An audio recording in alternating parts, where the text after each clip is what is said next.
The boss of me is me! Yeah, Killer Croc in Arkham Origins. I love him in Arkham Origins. I don't know why. It's just, a part of me feels he's a little more classic Killer Croc, more of the dumb guy that's just, you know, the dumb guy. But, I don't know. They made him a little too monstrous in Arkham Asylum, but I love him in Arkham Asylum too. But this figure is just absolutely amazing. I mean, what you're looking at here is the Batman Arkham Origins Series 2 Killer Croc. And I'm amazed this thing wasn't a deluxe, because let's just set him off there, and let's give him a comparison with as you can see, he's actually taller than the Arkham Asylum Killer Croc. Is he heavier? No. Is he bulkier? Maybe. I don't know. I think they're just about even on the bulkiness scale. And don't worry, the Asylum Killer Croc is going to return for more comparisons.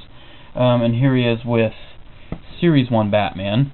And as you can see, can someone say out of scale? Because this Croc is just a little too big. I don't really know what they were thinking when they made this guy so big. And one final comparison. Here he is with the big guy of Series 1, Bane. So, yeah, Killer Croc is a bit too big. A bit too big being, let's just say, very, very big. But this figure is still absolutely amazing. I think he stands about 10 inches tall, and he is just massive. And, I mean, on top of just being huge, he also has loads of detail. I'm just taking a look at the head sculpt there. That is absolutely amazing.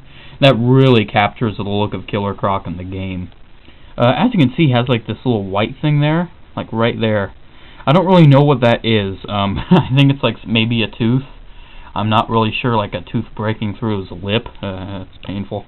But, I mean, all over you can see his teeth and his, kind of his humanoid features still showing while his Croc side is, you know, kind of taking over. Absolutely just love the look of him, and the head just really showing it all over. I love the little ear, or what kind of remains of the ear, and just the top. I know this is kind of gross, but the top there you can see a lot of patterns, and as you can see, this figure is a little more articulated than the original one, and it's a little less scary to move too, but the shoulders are still a pain. Just going through with the rest of the detail, the chest looks absolutely awesome. Same with the stomach there, and don't worry, the lighting really isn't washing out a whole lot of the detail. He's just a really bright figure, especially with the tans here. Shoulders. Oh, I love these big bulky shoulders. These look so cool. Just all over, I absolutely love this thing. I mean, I don't know, the detail on this is just so nice. I mean, you can see on the gauntlets. Let's get that bicep turned. Not the gauntlets, the bandages. You can actually see red, like blood there. That is really, really cool, and the fingernails, too, look really nice. Showing you on the other arm, the blood is a lot more prominent here. And, I mean, I didn't even know he had blood on his bandages when I first saw the pictures of this figure. But the pants, too, absolutely love the look of the pants. As you can see, hello, pinky finger. Yeah. That's kind of a big problem with the aesthetic, and if you're not fond of, you know, sacrificing an appearance for articulation, then this figure may not please you 100%, but I still think you should get it. He has really, really nice looking feet. You can kind of see how his pants are actually surprisingly a little too long. Yeah, considering how big this guy is. And you can see bandages on his feet again. And below his feet, you can just see some of the dumb rights. Turning him around, oh yeah, I absolutely love the detail on his back. Sorry it kind of looks a little weird there, like darker. I just got this guy out of a boiling water, and I'll explain why. But you can see all over just loads of nice detail. Here you can see it's a little more prominent, but I mean you can even see how the pattern is still painted on the joint there. And just all throughout the figure, it just looks awesome, like the elbows and the back. Oh man, I love that back. Giving you a couple detail comparisons with the original Croc before we move on to articulation. there is the Origins Croc, and here is the $40 Deluxe Killer Croc that most people have been reporting breaking. So yeah, as you can see, the head designs have really changed with these guys. It's gone from a more gruesome look to a more humanoid look, and I don't know. I do like the look of the Origins Croc, but the Asylum Croc just kind of looks a little more badass. And as you can see, the shades of green are a lot different too. This is more of a rich, almost like forest green, and this is more of a like a deep green. The back too. I loved the back on the Asylum Killer Croc, but oops, but the back on the Origins one just looks so much scalier. I don't really know which one I prefer. Showing you the hands here because this is kind of interesting. Oh, I'm not going to move the shoulder. The hands have actually gotten a lot bigger, and I don't really know why. And as you can see, the legs are just about the same. This one has a different articulation with the legs than this one. This utilizes a ball joint, and while the Origins one still utilizes a ball joint, it's a little more universal, I should say. So, yeah, that's it with the Asylum Killer Croc. I'm not going to touch him anymore because I'm afraid the thing's going to break on me. But getting in a little closer, the articulation on him is really, really good. He has a ball joint at the head, which gives him a good range of down motion, so he could actually look down at your Batman. Pretty decent kind of straight motion. His head turns pretty well because of how it's made. It kind of looks like he's kind of cocking his head more than just turning. But, you know, I was expecting that. His shoulders! Oh boy, this is scary. His shoulders move out pretty good, as you can see, but putting them in is, it's hard to put them in.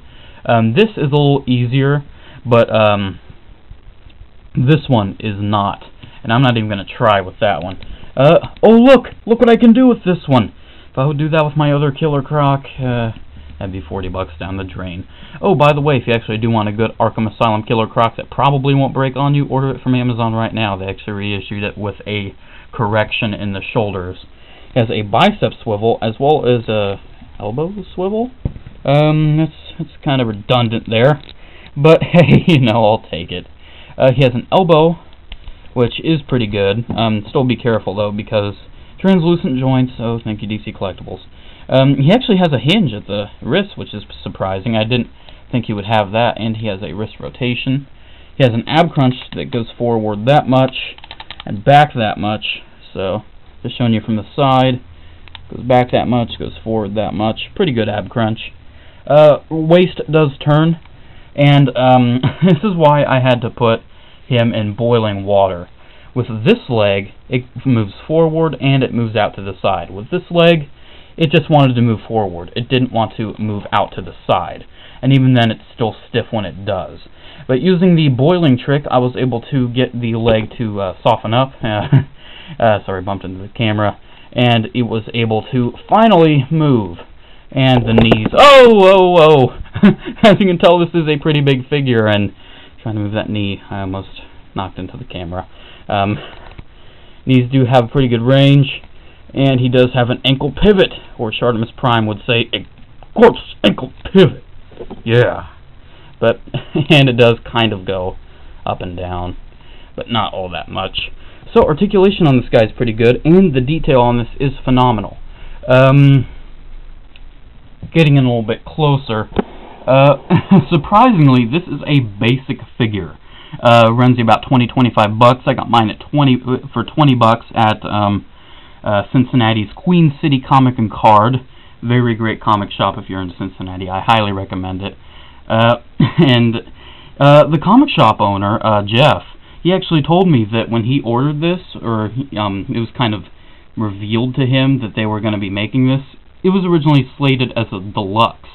So this was originally going to be a deluxe figure, but they decided to make it a basic. And I'm not really sure why. Actually, I am sure why.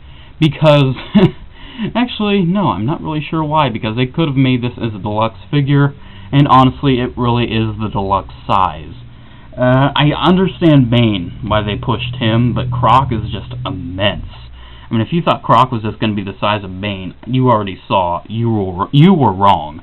But this is a highly, highly recommended figure. I really do suggest you get it if you're a fan of Killer Croc and Arkham Origins. I know he kind of has some mixed opinions, but overall, I loved him in the game. I love this figure even more. And, guys, that's really it. This is a review of the Arkham Origins Series 1, or actually Series 2, Killer Croc. Make sure to comment, like, subscribe. Check out my Facebook page if you have a chance. Have a good day, guys, and this isn't the review you needed. It was the review you deserved. Bye. Want the Joker? Take him.